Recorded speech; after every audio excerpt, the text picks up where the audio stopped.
देश का पहला होम लोन किसने दिया?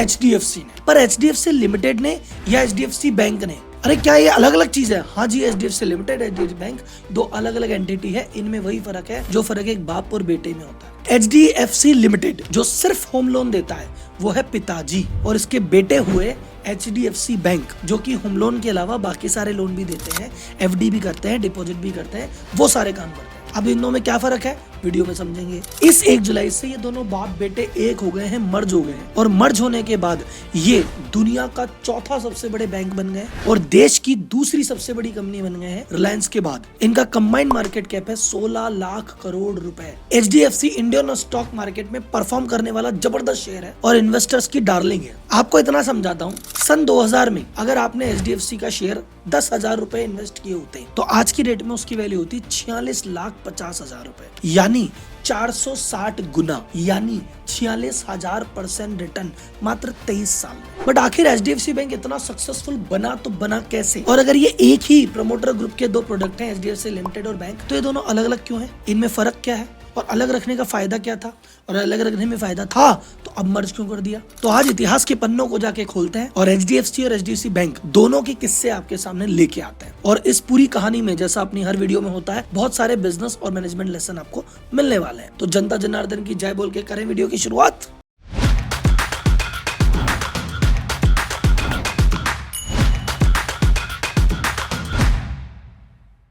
HDFC के बारे में बात करने से पहले बात करते हैं उस शख्स की जिसने HDFC को बनाया, क्योंकि मैं हमेशा कहता हूं बिजनेस से बड़ा होता है बिजनेसमैन। तो पहले बात करते हैं 1 मिनट बिजनेसमैन की। दीपक पारेख, ये नाम तो आपने सुना ही होगा, और जिसने नाम नहीं सुना ये शक्ल तो आपने देखी होगी, और नाम भी नहीं सुना, शक्ल भी नहीं देखी, तो आज देख लो, आज सुन लो, इस शक्ल को कभी भूलना मत। ये इंडिया में फाइनेंस सेक्टर के मोस्ट रेप्यूटेड पर्सनैलिटी हैं। ये वो व्यक्ति हैं जिन्होंने HDFC लिमिटेड भी बनाया, HDFC बैंक भी बनाया, और उसके अलावा HDFC बैंक की 21 सब्सिडरियां भी बनाई। ये वो व्यक्ति है जिसको कोई भी कॉर्पोरेट जगत में अगर डिस्प्यूट होता है, प्रॉब्लम होती है, तो इसको याद किया जाता है। जब सत्यम का इतना बड़ा कांड हुआ था, उस कांड को सुलटाने के लिए जो कमेटी बनाई गई थी उसमें दीपक पारेख जी की प्रमुख भूमिका थी। UTI ट्रस्ट में जो यूनिट 64 घोटाला हुआ था उसमें भी हेल्प करने के लिए दीपक पारेख को याद किया गया था। एक नरसिंघम कमेटी बनी थी बैंकिंग रिफॉर्म को लेके, उस कमेटी के सदस्य थे। एक RN मल्होत्रा कमेटी बनी थी इंश्योरेंस रिफॉर्म को लेके, उसके ये सदस्य थे। ये जो IDFC है, इंफ्रास्ट्रक्चर डेवलपमेंट फाइनेंस कंपनी, उसके फाउंडिंग चेयरमैन है। दीपक पारेख की फाइनेंस सेक्टर में इतनी खतरनाक इंपॉर्टेंस है कि 2014 में जब मोदी सरकार आई थी उस समय रूमर चली थी कि शायद अगले वित्त मंत्री ये हो सकते हैं। इतनी धमक वाले व्यक्ति हैं ये। तो आपको लग रहा होगा सर ये इतने बड़े व्यक्ति हैं और उन्होंने 16 लाख करोड़ का एम्पायर खड़ा कर दिया, ये तो खुद तो बिलियनर होंगे।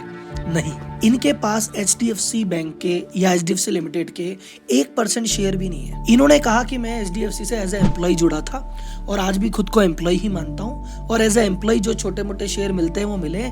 मेरे पास बैंक का 0.40% शेयर है, बाकी और कुछ नहीं। किसी ने पूछा कि भैया आपके मन में नहीं आई कि बड़ा शेयर ले लूं, आप तो कर सकते थे। बोले देखो, दाल रोटी 2 टाइम की मिल जाती है, बच्चों को पढ़ा लिखा दिया, अब पैसे का क्या करना है। ये पर्सनैलिटी, ये बंदा, ये कद चाहिए होता है जब HDFC जैसी कंपनी बनती है। अब बात करते हैं HDFC की शुरुआत की। तो ये जो दीपक पारेख जी थे, इन्होंने मुंबई से ग्रेजुएशन किया और CA करने चले गए लंदन। लंदन में CA कंप्लीट करने के बाद एक कंपनी है अर्नेस्ट एंड यंग EY, उसमें इन्होंने काम किया। उसके बाद छोड़ के इन्वेस्टमेंट बैंकिंग के लिए चेज मैनहट्टन बैंक में लग गए और मस्त लाइफ जी रहे थे US में, आनंद ही आनंद। ठीक उसी समय इनके अंकल जी थे हसमुख ठाकुरदास पारेख। वो अपने जमाने के तूफान खिलाड़ी आदमी थे। उन्होंने बहुत सारी फाइनेंस पे बुक लिखी है, उनको सरकार ने पद्मश्री अवार्ड दिया है, और वो थे ICICI बैंक के चेयरमैन। तो ICICI बैंक के चेयरमैन का जब उनका टेन्योर पूरा हुआ तो वो ICICI बैंक से रिटायर हो गए। अब रिटायर होकर उन्होंने कहा यार कुछ चालू किया जाए, तो उन्होंने कंपनी शुरुआत की HDFC housing development finance company. और उन्होंने कहा इस कंपनी को संभालने के लिए अपने भतीजे को बोला, अरे भतीजे तू क्या कर रहा है वहां पे, तू इधर आ इंडिया, मिलके अपन साथ में कंपनी खड़ी करते हैं। तो उस समय जो सैलरी मिल रही थी और अमेरिका की जो लाइफ थी उसको छोड़ के आधी सैलरी पे उन्होंने ज्वाइन किया और HDFC की शुरुआत की। अब यहाँ एक बात गौर कीजिएगा, इसकी कंपनी का नाम है हाउसिंग डेवलपमेंट फाइनेंस कॉर्पोरेशन। ये कोई बैंक नहीं है, उस समय बैंकिंग लाइसेंस नहीं बटे थे, उस समय सिर्फ सरकारी बैंक हुआ करते थे। तो ये बैंक नहीं थी, ये कंपनी थी जो सिर्फ हाउसिंग लोन प्रोवाइड करती थी। और उस समय के दौर को देखिए, 1977 का दौर है। उस समय सरकार की तरफ से कोई फेवरेबल पॉलिसी नहीं थी, सरकार की तरफ से बहुत ज्यादा सपोर्ट नहीं मिलता था, और आम जनता की बात करें तो लोन लेने से वो भी घबराती थी। लोन लेने को सामाजिक बुराई माना जाता था। बोले लोन आदमी वो लेता है, या तो बिगड़ा हुआ आदमी होता है वो लोन लेता है, या जो बर्बाद हो चुका होता है वो लोन लेता है। ये सामाजिक मान्यता थी, तो लोन लेने से सब घबराते थे। अब घर बनाने को लेके ये था कि आदमी 20-25 साल की उम्र में नौकरी लगे और 60 साल 65 साल पूरी जवानी खर्च करने के बाद उम्र के अंतिम पड़ाव पे आके जितने पैसे इकट्ठे हुए उससे घर बनाने का रिवाज था, लोन लेने का सीन ही नहीं था। तो ऐसे समय पे जब कोई लोन लेना नहीं चाहता और सरकार साथ नहीं दे रही, वहां पे आके भाई साहब अपनी सेटल्ड जिंदगी और कंपनी को छोड़ के एक कंपनी की शुरुआत कर रहे हैं साहब। तो पारेख जी ने एक इंटरव्यू में कहा, यार जब मैं वहां पे था ना यूएस में, तो वहां पे मैंने एक चीज देखी, जैसे ही आदमी को डिग्री मिलती थी वैसी उसकी जॉब लगती थी और अगले दिन वो लोन लेके बैठ जाता था, अगले 20-25 साल चुकाता था। मैंने कहा ये ट्रेंड इंडिया में क्यों नहीं है? इंडिया में लोग घरों के लिए लास्ट में वेट क्यों करते हैं? तो हमने फिर ये धीरे धीरे अलग जगाई, मार्केटिंग की, कैंपेन किया, लोगों को भरोसा दिलाया, धीरे धीरे लोगों का मन लोन की तरफ आया। तो HDFC का पहला होम लोन, या यूं कहा जाए देश का पहला होम लोन 30,000 रुपए का था, और वो लोन गया था एक शख्स को DB रेमेडियोज नाम से, और मुंबई के मलाड क्षेत्र में वो अपना घर बना रहे थे। तो पहला लोन बटा था जो HDFC का, और देश का पहला लोन था। तो आज जो आप आसानी से होम लोन ले लेते हैं, होम लोन लेने में झिझक नहीं होती, ये सब HDFC की देन है, क्योंकि शुरुआत उसने की थी। उसके बाद तो धीरे धीरे ICICI भी आया, बाकी लोग भी आए, और फिर धीरे धीरे इसका ट्रेंड चला। तो basically HDFC was A category builder, मतलब उन्होंने ऐसा काम चालू किया। उस जमाने की अगर बात की जाए तो HDFC was the startup in that area. अब बात करते हैं बिजनेस मॉडल की, कि उस समय HDFC पैसे देने के लिए, लोन देने के लिए पैसा भी तो चाहिए, तो लाते कहां से थे? तो उस समय जो भी फॉरेन इंस्टीट्यूशन थे या इंटरनेशनल इंस्टीट्यूशन थे, वर्ल्ड बैंक वगैरह, इनसे ये लोन लिया करते थे और उसी को आगे एज ए लोन दिया करते थे। इधर से पैसा मिलना चालू हो गया और बाजार में जैसे जैसे अवेयरनेस बढ़ी, लोग होम लोन की तरफ अग्रसर होने लगे। आज की डेट में जो लोग रोते हैं जी 7% इंटरेस्ट रेट हो गई, 8% हो गई, क्या होगा?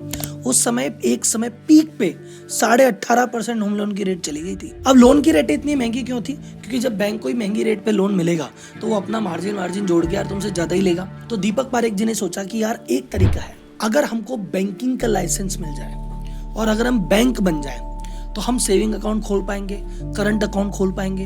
तो हमने करंट अकाउंट खोला तो जितना भी करंट अकाउंट में पैसा पड़ा है वो 0 रुपए पे, सेविंग अकाउंट पे मिलेगा 2-4% पे।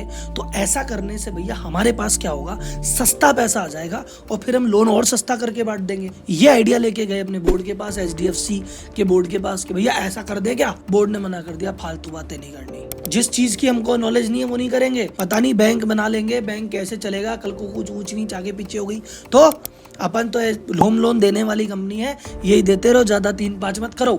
लेकिन दीपक पारेख माने नहीं, लगे रहे। फिर अपनी बात समझाई कि अरे भाई इंपॉर्टेंट है, तब जाके बोर्ड को बात समझ में आई।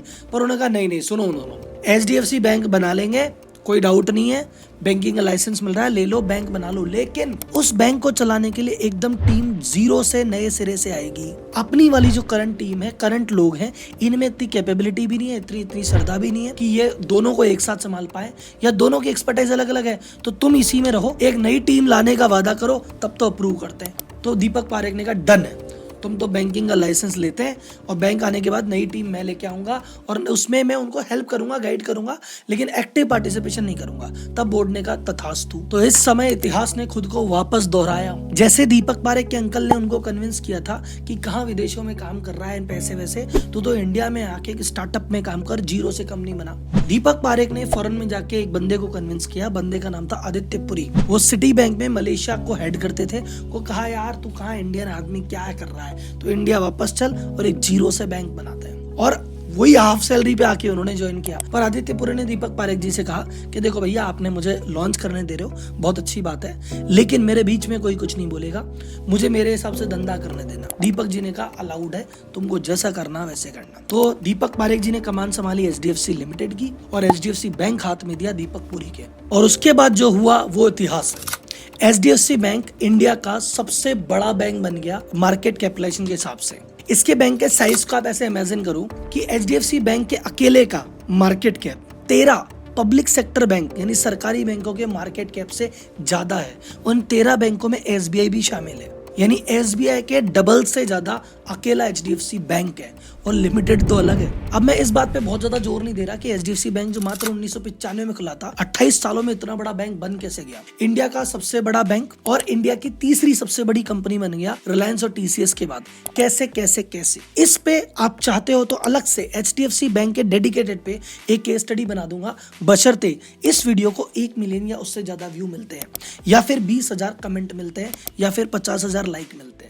तो इन तीनों में से कुछ भी होगा, मैं एचडीएफसी बैंक पे डेडिकेटेड केस स्टडी बनाऊंगा। अब आगे चलेंगे इन वीडियो में, ये दोनों कंपनियां अलग क्यों बनाई, जरूरत ही क्या थी, और ये अलग थी तो अब इसको जोड़ क्यों दिया। और इस एचडीएफसी लिमिटेड और एचडीएफसी बैंक, इसके अलावा 21 से ज्यादा सब्सिडरी और एचडीएफसी बैंक की है, जैसे एचडीएफसी अर्गो जो नॉन लाइफ इंश्योरेंस में डील करता है, एचडीएफसी लाइफ जो लाइफ इंश्योरेंस में डील करता है, एचडीएफसी एएमसी जो म्यूचुअल फंड में डील करता है। यानी फाइनेंस सेक्टर के हर एक जगह एचडीएफसी मौजूद है और अपनी प्रेजेंस दर्ज करा रहा है। अब बात करते हैं कि एचडीएफसी लिमिटेड और एचडीएफसी बैंक ये दो अलग अलग कंपनी क्यों थी। पहला कारण तो मैंने आपको बता दिया कि एचडीएफसी का बोर्ड बोला कि हमको बैंकिंग वाले काम में घुसना ही नहीं है, हम तो अगर इसको काम को करना ही है तो अलग एंटिटी बनानी पड़ेगी। पर दूसरा इंपॉर्टेंट कारण और टेक्निकल है, इसको ध्यान से सुनना। एचडीएफसी एक एनबीएफसी है। एनबीएफसी मतलब नॉन बैंकिंग फाइनेंस कंपनी।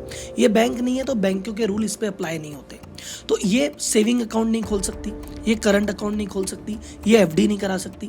तो इसके पास जनता का पैसा तो आता ही नहीं है, ये तो कहीं और से लोन पे पैसा लेती है और उस पैसे को आगे चलाती है। यानी इसके पास जो भी कॉस्टिंग आती है वो थोड़ी महंगी आती है, लेकिन इसके पास जितना रुपया आता है, 100 रुपए आएंगे, 100 के 100 ये लोन में दे सकती है। अब बैंक के साथ क्या बेनिफिट होता है? बैंक का बेनिफिट क्या है कि बैंक एफडी कर सकता है, बैंक सेविंग अकाउंट खोलता है, बैंक करंट अकाउंट खोलता है। तो बैंक के पास कई ऐसा पैसा आता है जो बहुत सस्ता होता है, या कुछ ऐसा पैसा होता है जिसको फ्री का पैसा होता है, जैसे करंट अकाउंट का पैसा। तो इनकी कॉस्टिंग बहुत सस्ती आती है, लेकिन एक टेंशन है बहुत बड़ी। बोले क्या? जब 1995 में एचडीएफसी बैंक बना था, उस समय सरकार ने बैंक के में जो लोग पैसा डिपॉजिट करते हैं, आम जनता, उनकी सुविधा के लिए 2 रेशियो मेंटेन करवा दी थी। एक सीआरआर कैश रिजर्व रेशियो, कि जितना भी पैसा तुम्हारे पास जमा है 15% तुम्हें हमेशा अपने पास ही रखना पड़ेगा, तो उस 15 पैसे को लोन पे दे नहीं सकते। दूसरा 35% पैसा जो है तुम्हें गवर्नमेंट सिक्योरिटी में इन्वेस्ट करना पड़ेगा, तो वो पैसा भी लोन पे नहीं दे सकते। तो ये सस्ता लेके आते थे, पर 100 रुपए लाते थे, 50 रुपए तो इन्वेस्ट ही नहीं कर सकते थे, 15 बिल्कुल नहीं कर सकते थे, 35 गवर्नमेंट में जहाँ रिटर्न नहीं थी, दे 50 ही सकते थे, ये पूरा 100 का 100 दे सकते थे। बात समझ में आई? तो जो आज की रेट में पहले 15% रेशियो था सीआरआर, उसको घटा के कर दिया मात्र 4.5, और जो पहले 35 था वो घट के रह गया मात्र 18। यानी टोटल मिला के अब कोई भी बैंक 22.5 रुपए तो खर्च नहीं कर सकती, लेकिन बाकी जितना भी पैसा बचा है उसका 77.5 वो इन्वेस्ट कर सकती है। तो इसका क्या इम्पैक्ट हुआ? एनबीएफसी में था 100 आते थे, 100 लगा देते थे, यहाँ पे 100 में से 50 लगते थे, तो इसकी जरूरत थी। अब 100 में से 77.5 यही लगा देता है, तो फिर इसकी जरूरत ही क्या है? तो क्यों मर्ज किया? भाई इसके पास तो पैसा ज्यादा भी है और सस्ता भी है, इसके पास पैसा कम भी है और महंगा भी है, तो इसको इधर ही ले लो। इसके एचडीएफसी लोन के जितने भी कस्टमर है, 70% कस्टमर ऐसे हैं जो लोन तो इससे लेते हैं और बैंक का अकाउंट कहीं और खुलवा रखा है। अगर ये हमारे में मर्ज हो जाएगा तो जितने भी इसके कस्टमर है वो 70% भी हमारे पास ही आ जाएंगे, तो एकदम से कस्टमर बेस कितना बढ़ेगा वो सोचो। दूसरा, हमारी बैंक से जो बैंक में जो अकाउंट खोल के बैठे हैं, एफडी करा के बैठे हैं, उसमें से सिर्फ 2% लोग ही जो हमसे लोन लेते हैं, बाकी कहीं और लेने जाते हैं। तो अगर ये चीज मर्ज हो जाएगी तो ये लोन भी यहीं आ जाएगा, तो हमारे दोनों के मर्ज करने में फायदा ही फायदा है। इसी सोच के साथ इसको मर्ज कर लिया गया, और जब मर्जिंग का डिसीजन हुआ तो दीपक पारेख ने बड़ा इमोशनल होकर कहा, जब बाप बूढ़ा हो जाता है तो उसकी देखभाल बेटा ही करता है। तो अब एचडीएफसी लिमिटेड बाप है, बूढ़ा हो चुका है, पुराना हो चुका है, अब बेटा है, बेटा जवान है, बेटा मजबूत है, बेटा हमारा ध्यान रखेगा। तो अब बाप बेटों का मिलन हो गया है और घर वापसी हो गई है। तो कंक्लूजन में अपन ने जाना कि एचडीएफसी लिमिटेड और एचडीएफसी बैंक की क्या बैक स्टोरी थी, क्यों अलग थे, क्यों मर्ज हुए। अब हमको ये जानना बाकी है कि एचडीएफसी बैंक इतना बड़ा बना तो बना कैसे, क्या चीजें हुई, क्या प्लस था, क्या माइनस था, और क्या इसमें आगे जाके इन्वेस्ट करना चाहिए, वो तब जाके आपको जवाब दूंगा जब इस वीडियो के 1 मिलियन से ज्यादा व्यू हो जाते हैं। और चैनल को सब्सक्राइब फॉलो करना तो बिल्कुल मत भूलो भाई साहब, इतनी मेहनत से वीडियो बना रहे हैं आपके लिए।